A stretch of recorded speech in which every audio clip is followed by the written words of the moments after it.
Endrick e Neymar estão na pré-lista de convocação para a seleção brasileira, e segundo a mídia europeia, eles serão convocados. Eles cravam que Endrick será convocado. Outros nomes que Carlos Ancelotti vai testar para o amistoso contra a França e Croácia são Léo Pereira, Gabriel Jesus e Breno Bidon. A convocação da seleção brasileira pode trazer um encontro que o torcedor sonha faz tempo: Endrick e Neymar juntos. Endrick, mesmo tão jovem, vem mostrando personalidade, faro de gol e maturidade que impressionam. Não é só promessa, é realidade. A cada jogo, ele prova que não sente o peso da camisa. Pelo contrário, cresce nos momentos grandes. Do outro lado, Neymar, o principal nome da geração, líder técnico, referência mundial. Mesmo com críticas, quando veste a amarelinha, a história muda. A presença dele em campo ainda assusta qualquer defesa. Agora imagina esse cenário: Neymar chamando a responsabilidade e Endrick com fome de gol, atacando o espaço, sem medo. Juventude e experiência, futuro e presente dividindo o mesmo ataque.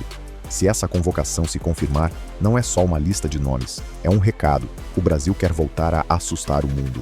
O que você acha do Endrick e Neymar na seleção? Comenta aí. Eu, se eu sou Ancelotti, eu levo o Endrick para a Copa do Mundo de qualquer maneira, sem ritmo do jogo, com ritmo do jogo.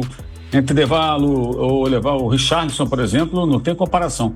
Ele precisava de sequência, foi para um time grande da França, que vive um momento de reconstrução depois que por lá passou um furacão americano, né? Ele sabe qual é. E está mostrando quão bom ele é. Acho que é um processo necessário. Ele não foi inscrito no Real Madrid Castilha, acho que isso atrapalhou a sua adaptação ao futebol espanhol e ao Real Madrid. Ele teve que ficar à disposição do time principal e ali você tem uma concorrência muito grande, né? Especialmente quando o Mbappé é o titular absoluto da posição que ele poderia ocupar. Então esse empréstimo é muito saudável para ele, ele vai fazer aí meia temporada pelo menos pelo Lyon. É possível que no meio do ano o Real Madrid já o reivindique de volta, né? E ele possa ser reincorporado ao elenco num outro status. E acho que ele tem que ir à Copa do Mundo, ele tem que ser no mínimo uma opção do técnico italiano para a seleção brasileira no Mundial, que vai ser disputado no continente norte-americano. É um jogador muito especial e jovem demais, né? Com muita coisa para evoluir. É verdade, o Endrick não vinha sendo utilizado pelo Xabi Alonso. O Mauro comentava aqui: e daí que não está sendo utilizado pelo Xabi Alonso? Convoca para a seleção brasileira.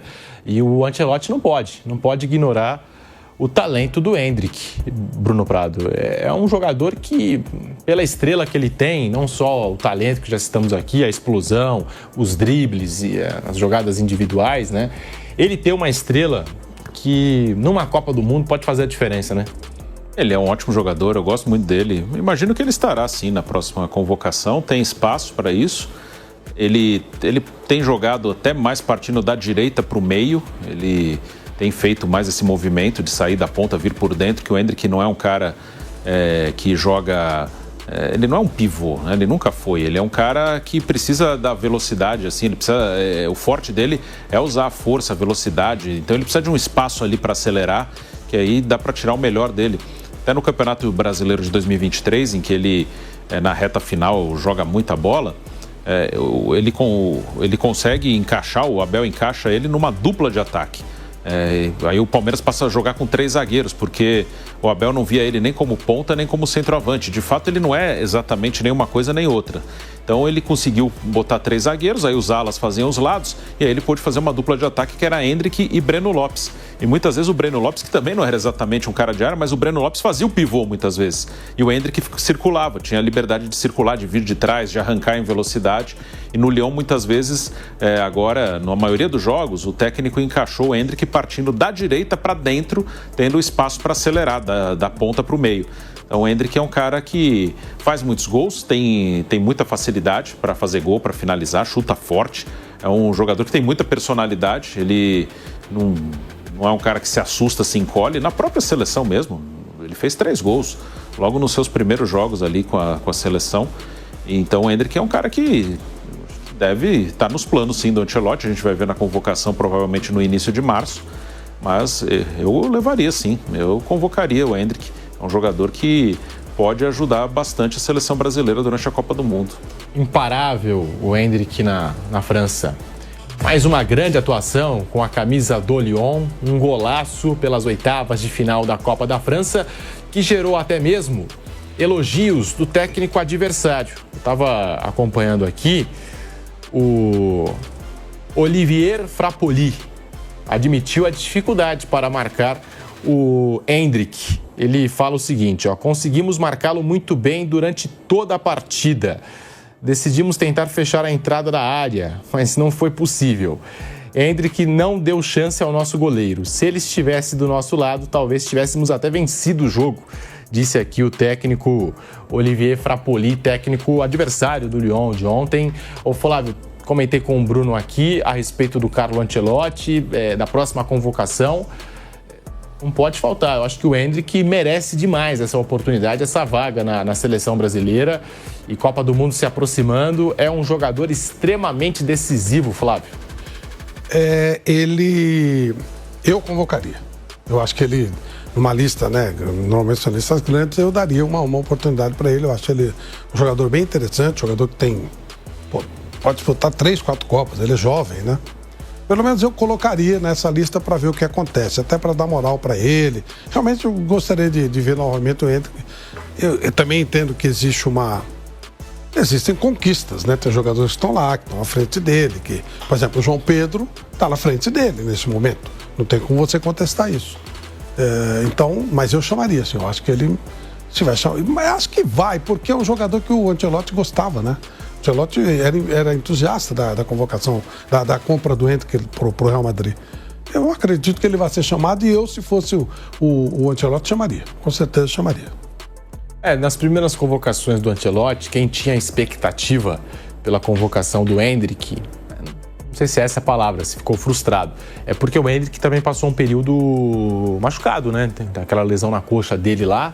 Então não estava 100% e o Ancelotti não convocou, acho que por isso não testou o Endrick. Agora tem toda a condição de colocá-lo aí, de convocá-lo, né, para a seleção brasileira. O treinador adversário falou, né, quando o Endrick engata, ele é imparável, né? Não conseguimos derrubar o Endrick no lance do gol. Tinha que ter derrubado o Endrick, senão ele para no gol, Bruno Prado. Aqui com a camisa do Palmeiras já era assim, né? O Endrick, em alguns momentos, com o Abel Ferreira, chegou a ser utilizado até mesmo como um ponta, né? Jogador de velocidade pelos lados. É esse centroavante que pode sair da área, né? Pode sair da área, vem buscar jogo, arranca com a bola. Uma característica que seria interessante hoje a seleção brasileira. Ele é um cara de muita força, né? Ele é forte, ele é rápido, ele chuta muito forte.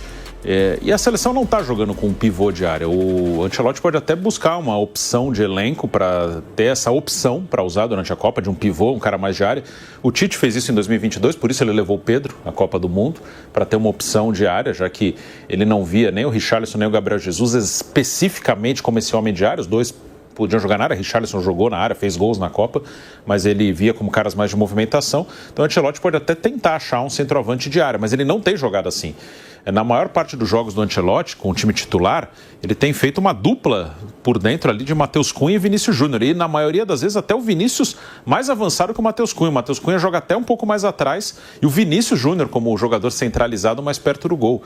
Então o Endrick pode se encaixar nessa característica de ser um cara jogando por dentro, mas não tem um pivô. A seleção nesse momento não joga com esse homem de referência que fica dentro da área. Então ele pode se encaixar perfeitamente num sistema de jogo da seleção brasileira.